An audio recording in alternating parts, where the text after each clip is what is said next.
Welcome to the complete medical solution. आज हमारा topic है वुंड हीलिंग।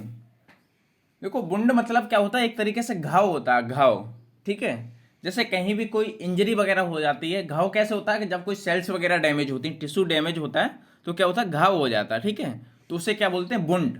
वुंड का मतलब होता है घाव, और हीलिंग मतलब हीलिंग का मतलब क्या होता है? फिर जैसे कोई भी सेल्स वगैरह हमारी रैप्चर हुई हैं, ठीक है, टिश्यू डैमेज हुआ है, तो हो गया हमारा वुंड, मतलब सेल्स का टूटना। ठीक है, सेल्स टूट गए, टिश्यू डैमेज हुआ है। हीलिंग का मतलब क्या होता है? उसे फिर से रिपेयर होना। ठीक है। जो भी घाव वगैरह होता है वो भरा जाता है, तो उसे हम क्या कहते हैं? Wound healing. ठीक है। जो भी मतलब घाव वगैरह होता है वो भर जाता है। ठीक है। Wound healing.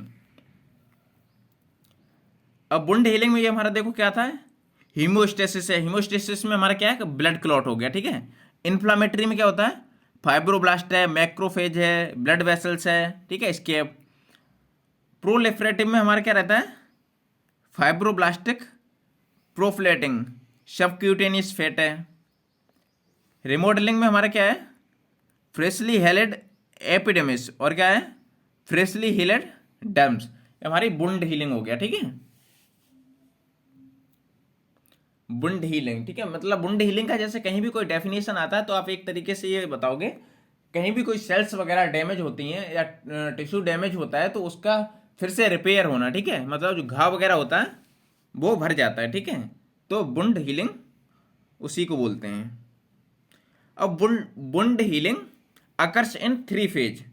जो मतलब वुंड हीलिंग होती है वो कितने फेज में रहती है? मतलब जो भी घाव वगैरह जो भरा जाएगा, जो हमारे उसकी जो फेसेस होते हैं वो कितने टाइप से होते हैं। ठीक है। तो उसके बारे में आज हम बात कर रहे हैं। तो उसमें सबसे पहले हमारा आता है इन्फ्लामेटरी फेज। सेकंड हमारा क्या रहता है?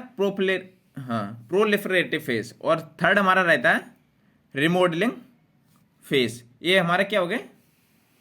3 फेस हो गए, कि जिससे मतलब क्या होता है? जो वुंड हीलिंग का प्रोसेस रहता है, जो हमारा घाव वगैरह भरा जाता है, तो उसमें इन्फ्लामेटरी फेस हमारा क्या होता है? इन्फ्लामेटरी फेस हमारा क्या होता है? During the inflammatory phase damage cells, जो भी मतलब सेल्स वगैरह हमारा डैमेज होती हैं, and bacteria are removed from the wound area.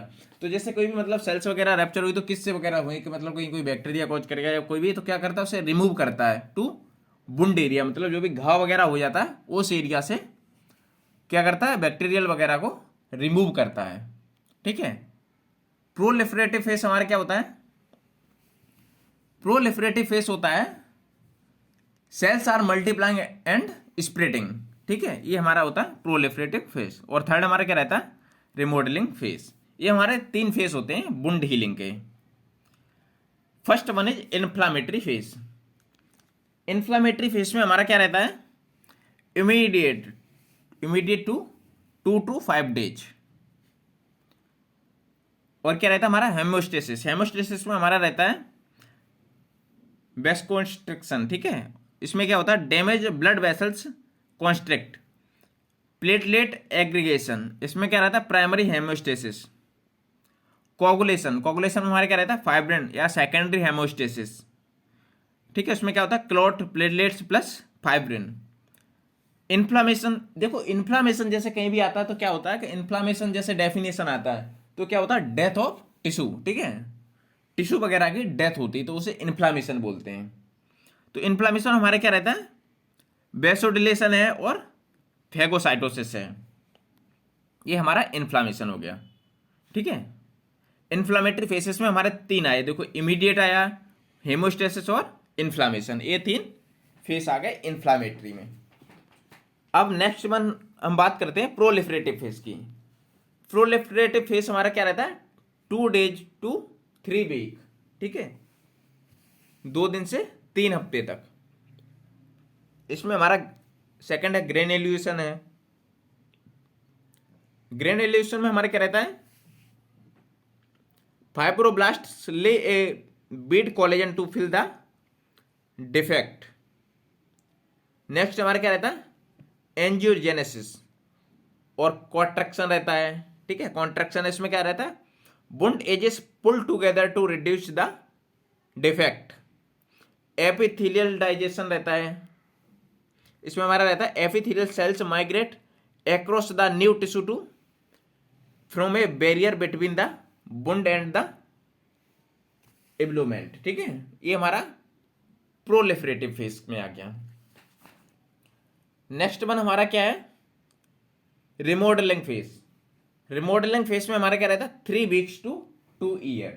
ठीक है, मतलब 3 हफ्ते से 2 साल तक ये हमारा रिमॉडलिंग फेज में रहता है। इसमें क्या रहता है, new collagen forms which increase the tension strength of the wound. और क्या रहता है, strength increase and becomes maximum but not as strong as original tissue. और क्या रहता है, scar tissue is only 80% of the strength of the original tissue. ये हमारा हो गया रिमॉडलिंग फेज। ठीक है, नेक्स्ट हम बात करते हैं वुंड हीलिंग में। तो हमारा क्या रहता है, wound healing is a complicated one of the following two ways. इसमें रहता है healing by first intention. First intention हमारा क्या होता है, प्राइमरी यूनियन। ठीक है, प्राइमरी यूनियन इसे बोलेंगे first intention. Healing by second intention, देखो प्राइमरी यूनियन में हमारा रहता है जो फर्स्ट इंटेंशन रहता है। ठीक है, हीलिंग बाई फर्स्ट इंटेंशन। और हीलिंग बाई सेकंड इंटेंशन रहता है तो उस समय क्या बोलते हैं, सेकेंडरी यूनियन। ठीक है, और healing of skin wound is classical example. ये हो गया वुंड हीलिंग। अब बात करते हैं healing by first intention. Healing by first intention तो इसे फर्स्ट इंटेंशन बोलते हैं या प्राइमरी यूनियन, जो अभी बताया था। ठीक है, इसमें क्या रहता है, occurs in clean incised wounds in the good apposition of the edges. इसमें क्या रहता है, पर्टिकुलरली प्लांट सर्जिकल इंसेंशन। ठीक है, और क्या रहता है, क्लीन बॉन्ड्स, नो इन्फेक्शन और foreign bodies. The incision cause only focal destruction of epithelial basement membrane, continuity and death of a relatively few epithelial and connective tissue cells. As a result, epithelial regeneration predominates over fibrosis. ये हमारा हो गया healing by first intention. ठीक है, healing by first intention sequence of events. अब हम बात करते हैं नेक्स्ट इमीडिएट। इमीडिएट में हमारा रहता है the narrow incisional space rapidly fills with fibrin clotted blood. ठीक है, dehydration at the surface produce a scab to cover on protect the healing repair site. ठीक है, within 24 hours movement and अब हाँ इसमें क्या है, movement and proliferation of epithelial cells occurs the bond resulting in a thin but continuous epithelial layer. ठीक है, early inflammation close the edge neutrophils 2 to 3 days। इसमें क्या रहता है, न्यूट्रोफिल रिप्लेस्ड बाय मैक्रोफेजेस। और क्या रहता है, macrophages remove the blood clot. ये क्या कर रहा था, जो भी ब्लड क्लॉट होता है उसे रिमूव करेगा। ठीक है, ब्लड क्लॉट के थ्रू। प्रोलिफरेशन ऑफ एपिथेलियल सेल्स, और क्या रहता है, fibroblastic activity by the end of the first month. By the end of the first month की बात करते तो इसमें हमारा रहता है scar comprises of cellular connective tissue devoid of inflammatory infiltrate covered by intact epidermis.